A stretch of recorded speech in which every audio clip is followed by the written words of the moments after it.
Mes bouts de chou de la classe jardin, bonsoir, bonjour. Au nom de la communauté d'études quotidiennes, je vous passe le bonjour, chers amis. C'est un plaisir pour moi d'être avec vous encore aujourd'hui. Nous allons continuer avec notre leçon. Une très belle leçon qui avait pour titre Des amis spéciaux. Oui, des amis spéciaux. On a parlé de Nicodème dans la leçon de cette semaine. Oui, chers amis, il y avait un verset à mémoriser. Le verset à mémoriser se trouve dans le livre de Proverbes, Proverbe 17, verset 17. Oui, l'ami aime en tout temps et les leçons ont toujours un message. Quel est le message de la leçon de cette semaine?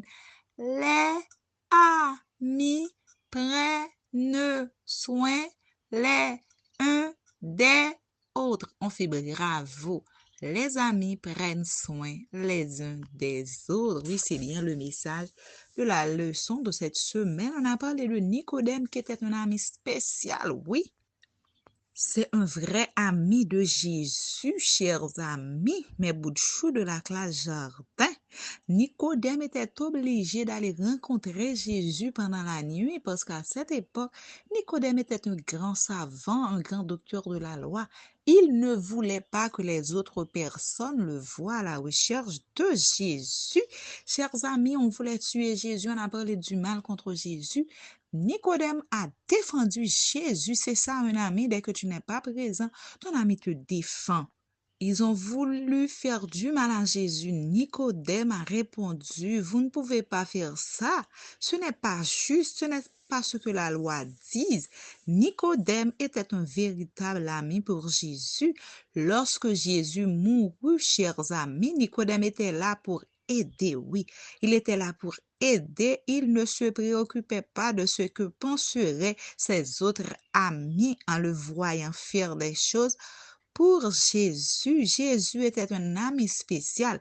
Jésus était un ami spécial pour Nicodème. Jésus est un ami spécial pour toi. Jésus est un ami spécial pour moi. Jésus est un ami spécial pour tous les enfants du monde entier. Nicodème avait été un ami secret, mais maintenant tout le monde peut le voir. Oui, tout le monde peut voir que Nicodème était un ami de Jésus. Aujourd'hui, on dirait que Nicodème s'est affiché.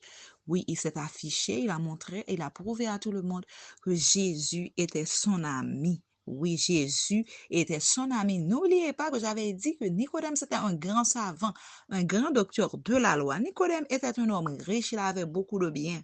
Nicodème avait beaucoup d'argent.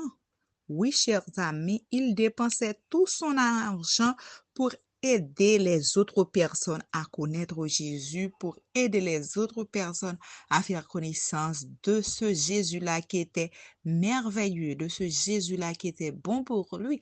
C'est comme quand il y a évangélisation à l'église, ta maman donne tout ce qu'elle a pour l'évangélisation des autres. C'est ce que Nicodème a fait. Il a dépensé tout son argent, il a dépensé beaucoup d'argent dans la prédication de l'évangile parce qu'il voulait faire connaître aux autres la vérité qui était Jésus vraiment. Chers parents, chers amis, aujourd'hui c'est jeudi après-midi ou jeudi matin, utilisez des cailloux.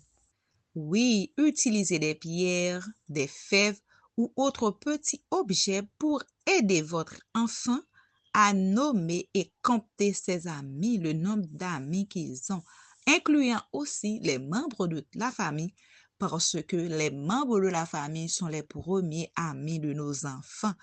Encouragez-le à nommer chacun d'entre eux dans une prière qui dit merci Seigneur, par exemple, pour ma maman. Merci Seigneur pour mon papa. Merci Seigneur pour Tati. Merci Seigneur pour John. Merci Seigneur pour Samantha. Merci Seigneur pour Annie. Merci Seigneur pour Naël. On aide les enfants à nommer chacun de ses amis dans une prière et l'enfant cite le nom de l'ami. Chers parents, chers enfants, je dois rentrer chez moi. Je vous donne rendez-vous à demain, Dieu voulant, vendredi pour la dernière partie de la leçon de cette semaine. N'oubliez pas, c'est la leçon 12 qu'on étudie. Oui, chers amis, au revoir et à bientôt.